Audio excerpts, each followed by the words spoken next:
Conrado Hubner Mendes is a professor of constitutional law at the University of Sao Paulo. He joins us now live. Thank you very much for talking to us here on TRT World. It seems like here we go again. There's a bit of deja vu, isn't there? How do the allegations against Temer compare with what we saw with Dilma Rousseff? Well, the allegations against Temer are, from a certain perspective, much more serious than the ones against Dilma. The ones against Dilma related to fiscal sort of procedures, that some rules that supposedly weren't respected. The ones against Temer are related to heavy charges of corruption. So these are much more serious, which doesn't mean that the impeachment process is more likely to succeed. There are other ways of revoking Temer's presidency.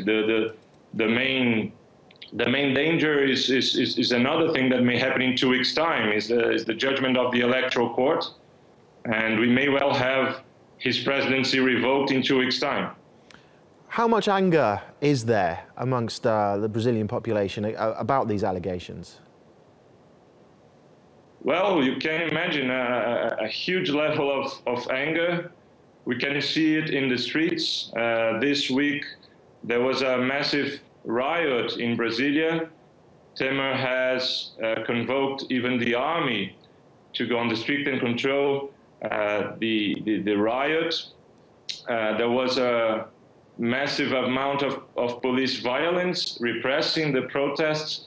There was even fire in 2 government buildings, so it's a quite tense situation. And in the meantime, the Congress was voting several anti-environmental laws which are just expanding deforestation. It's quite a very unpopular political system running against time to do everything it can to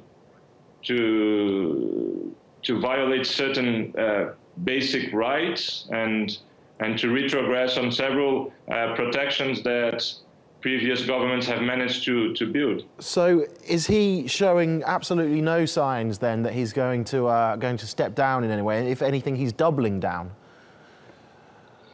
Yeah, resignation so far seems unlikely, although there are some reports on these backdoors negotiations.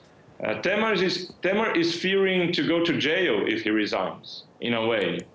So negotiations are starting to talk about some sort of agreement in which he could resign as long as there is a sort of way out of the criminal charge or the prison threat.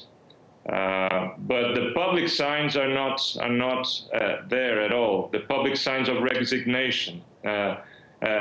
Brazil is expecting his presidency to be revoked by the Electoral Court in the end. That is the most likely to happen. Okay, thank you very much for your insight and for talking to us.